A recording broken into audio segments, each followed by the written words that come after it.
उसी बहुत जन कम चर्चा होता के है। बीच से सवाल था कि वो फिर जब बात 10 मिनट के बाद जब दूसरा कोई काउंटर करता है ना, तो कहता है कि फिर 12 से 17 के बीच, 2003 से 2007 के बीच क्या होता। देखिए, हंसी की बात नहीं है। आप जिस चर्चा को ये बना रहे हैं, ढाल बना रहे हैं, हो चर्चा है। और ये मैं इसको कहूंगा, समाजवादी पार्टी को प्रेस किया जाना चाहिए कि बीजेपी जैसी, जैसे राजेश जी ने कहा कि मशीनरी है, शहनवाज जी ने भी कहा, और मेरे साथ कई पैनलिस्ट जुड़ते हैं, वही मानते हैं कि बीजेपी के पास बड़ी मशीनरी है, फिर भी समाजवादी पार्टी बड़ी मजबूती से खड़ी हुई है। उसका काडर इस बार कंफ्यूज नहीं है, उसको मालूम है कि अखिलेश यादव का ही सर, चलना है बात। सर, इस पर मैं बहुत वाजिब जवाब दे रहा हूं आपको सर, और जनता सुन रही है, चैनल के माध्यम से जनता सुन रही है। वाजिब जवाब यह है, एक तरफ आप अखिलेश यादव को खड़ा कर दीजिए, उनका बेदाग छवि खड़ी कर दीजिए, ये सारे बुद्धिजीवी मानेंगे, उनकी बेदाग छवि, एक भी धब्बा दाग धब्बा नहीं है उनके ऊपर किसी भी तरह का, और लोग समझते हैं कि वो एकेडमिक हैं, अच्छी पढ़ाई लिखाई किए हुए हैं, और उनका विकास का मॉडल जनता ने भले नकार दिया था हमें 17 में, लेकिन उसको याद भी कर रही है। उनका विकास का मॉडल मेट्रो 1 इंच नहीं बढ़ी है, इकाना स्टेडियम देख लीजिए, पुलिस मुख्यालय देख लीजिए, रिवर फ्रंट साफ कराया था, तमाम ऐसे काम, जो सड़क बना दी उन्होंने, जो रोड बना दी, उसकी मिसाल है पूरे देश में। आज जो काम अखिलेश जी ने किए हैं वो विजन वाले काम किए हैं। अखिलेश जी का वो विजन है कि वो देश के प्रधानमंत्री बनने का विजन रखते हैं, और बनेंगे भी, एक दिन देश के प्रधानमंत्री भी बनेंगे वो, ये चैलेंज करता हूं मैं। आज राष्ट्रीय इमेज उनकी बन गई है, जिस तेजी से बढ़ रही राष्ट्रीय इमेज, पीडीए जितना जागा है पूरे देश के अंदर, आपने ना, आपने बहस को अच्छे मोड़ पर लाके छोड़ दिया है। अब ये बहस चल जाएगी। देखिए, दोनों मेरे पैनलिस्ट कह रहे हैं कि पहले मुझे, मैं राजेश जी, यही तो मैं कह रहा था कि अब अखिलेश यादव जो बढ़ना चाहते हैं वो अकेले बढ़ना चाहते हैं। आपको मजबूरी हो तो मेरे साथ आइए, और देखिए अशोक तिवारी जी उनकी पार्टी के कार्यकर्ता मानिए उन्हें, प्रवक्ता है, नेता है, तो वो तो चाहेंगे कि मेरा नेता प्रधानमंत्री बने। जी, आप सही कह रहे हैं, हर पार्टी के कार्यकर्ता चाहते हैं कि उनके नेता शीर्ष पे पहुंचे, लेकिन एक मैं ये अशोक जी ने किसी गुस्से, किसी गर्म बहस में बड़े शांत चर्चा चल रही थी, और वो अब उस छवि को आगे ले, ये अंदर बात होती होगी ना इन लोगों की आपस में, सारे नेताओं की, हर समय अखिलेश यादव से ही तो बात नहीं होगी, तो वो देख रहे, इसीलिए कांग्रेस को ये झटका दिया गया है क्या? जी नहीं, मैं दूसरी बात कहना चाह रहा हूँ। जिस तरह से कानून व्यवस्था का जो मसला है, वो सिर्फ उत्तर प्रदेश का मसला नहीं है, पूरे देश का मसला है। दिल्ली की राजधानी में भी जितने सरेआम अपराध होते हैं वो कहना मुश्किल है, पूरे देश की स्थिति ये है। लेकिन जिम्मेवारी उनकी है जो सत्ता में है, जिनके ऊपर जिम्मेवारी है प्रशासन की, नियमों को लागू करने की और सुरक्षा व्यवस्था का माहौल बनाए रखने की, जो सत्ता में है उनकी जिम्मेवारी है। और ये साल दर साल ये चीजें बढ़ती जा रही है।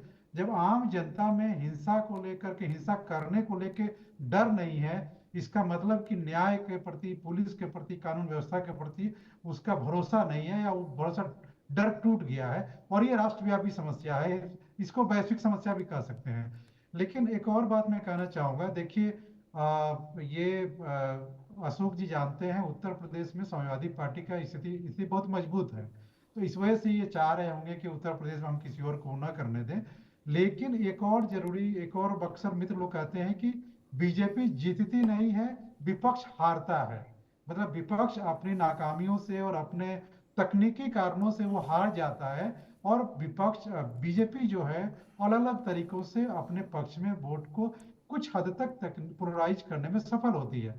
तो अगर ये कांग्रेस को सीटें ना दे करके, और ये लगता है कि उनके वोट भी हम साथ में ले लेंगे और दूसरी जगहों पे अपने वोट को ट्रांसफर कराएंगे, विपक्ष की जो भी रणनीति है, या किसी हद तक यह भी है कि अगर बीजेपी जीतती है तो उनके लिए नुकसानदायक होगा।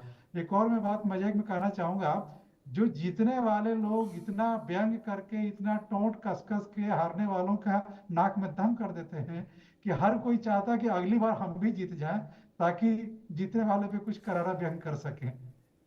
शहनवाज जी, राजेश जी ने बड़ा अहम बात बोली है कि एक उनका समाजवादी पार्टी का एक माहौल चल रहा है इस समय, ये मान भी लिया जाए आप ग्राउंड बिल्कुल पे। चल रहा है।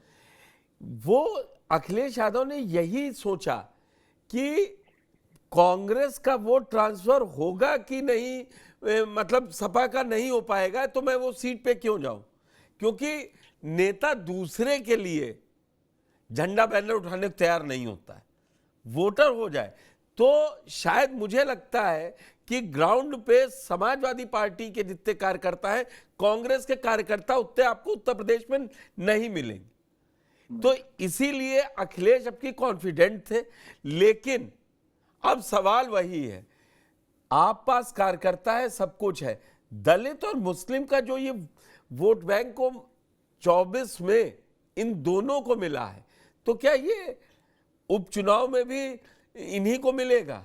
क्योंकि अब तो वो कहेंगे कांग्रेस है नहीं। नहीं, ये बात सही है आपकी। और अखिलेश जी ने हरियाणा के चुनाव के नतीजे वाले दिन जब टिकट डिक्लेयर किया अपने कुछ सीटों पर, तो ये समझ में आ गया था कि वो अब फ्रंट फुट पर आकर के बैटिंग करेंगे। अगर वहां कांग्रेस के फेवर में कुछ नतीजे आते तो शायद ये कंफर्म था, 2 सीटें तो मिनिमम मिलनी थी। कांग्रेस तो 3-3, 4-4 सीटें, 5 सीटें मांग रहे थे, लेकिन 2 सीटें मिलनी थी। अभी मुझे लगता है कि समाजवादी पार्टी ने बहुत स्ट्रेटेजिकली इस तरह से अपने आप को गठबंधन में भी रख लिया, और गठबंधन में सीट बिना दिए ही गठबंधन का लाभ भी उन्हें मिल जाएगा, क्योंकि जो बाय डिफॉल्ट कांग्रेस का वोटर है वही समाजवादी पार्टी का भी वोटर है। कुछ वोट उनमें से ऐसा है जो दलित का वोट है, वो इधर उधर जा सकता था, लेकिन जैसे मैंने कहा, संविधान के मुद्दे पर, आरक्षण के मुद्दे पर समाजवादी पार्टी, और खासकर से मैं इसमें क्रेडिट दूंगा अखिलेश यादव जी को, जिस तरह से उन्होंने मीडिया में आकर के बहुत सुलझे हुए तरीके से अपनी बात रखी। भारतीय जनता पार्टी ने जरूर कोशिश की कि वो ध्रुवीकरण हो, कुछ वो ऐसा बोल दें, लेकिन उन्होंने बहुत सलीके से अपनी बात रखी, और उससे एक मैसेज गया कि अखिलेश यादव में मेच्योरिटी भी उतनी आ गई है जितना एक मतलब समय के साथ मेच्योर नेता होता है। और दूसरा, गठबंधन के मामले में भी उन्होंने कांग्रेस को साथ रखने का जिस तरह से बोला कि कांग्रेस साथ रखेंगे। और मुझे ऐसा लग रहा है कि राहुल गांधी जी की 1-2 रैलियां या प्रियंका गांधी जी की ज्वाइंट रैली हो जाएगी तो वो शायद एक कंफ्यूजन जो है वो भी खत्म हो जाएगा, मुझे ऐसा लग रहा है। मुझे लगता नहीं उपचुनाव में कांग्रेस की साथ रैली करेंगे। अजय राय को मंच पर मझवा से लेके मीरापुर तक अखिलेश बुला सकते हैं। और एक मैसेज ये भी चला जा रहा है कि आधी जनता गई वायनाड, क्योंकि प्रियंका जी की टीम, ये समाजवादी पार्टी के प्रवक्ता उस दिन अशोक यादव जी थे, आप नहीं थे उस पैनल में, वो उन्होंने साफ कहा, बोले अब तो सुनने को मिला है कि वो प्रियंका गांधी के वायनाड जा रहे हैं सब लोग लड़ाने। नहीं, वो टीम देखिए 100-200 लोग जाते हैं, वो ऐसा नहीं है पूरी पार्टी उठकर चली जाती है।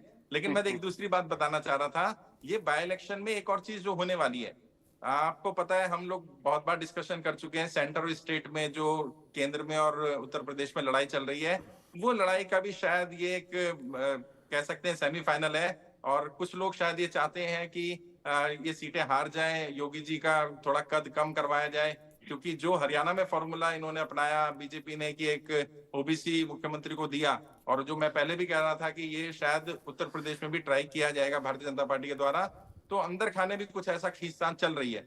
जैसा अधिकारियों की बात की अभी समाजवादी पार्टी के प्रवक्ता ने, ये बात सही है, अधिकारियों में ये चर्चा जब हम लोग बातचीत करते हैं तो उनके अंदर भी ये चर्चा है कि शायद सरकार बदलेगी या 27 में अखिलेश यादव जी के पक्ष में चीजें चल सकती हैं। आज की स्थिति में माहौल ये है, कल क्या माहौल होगा वो तो कहना जल्दबाजी होगा, लेकिन अभी स्थिति है कि हाँ, अधिकारियों में भी चर्चा जरूर चल रही है इस बारे में। और कुछ लोग भारतीय जनता पार्टी की भी शायद अंदर खाने ही सही, लेकिन वो चाह रहे हैं मुख्यमंत्री जी का कद थोड़ा छोटा किया जाए।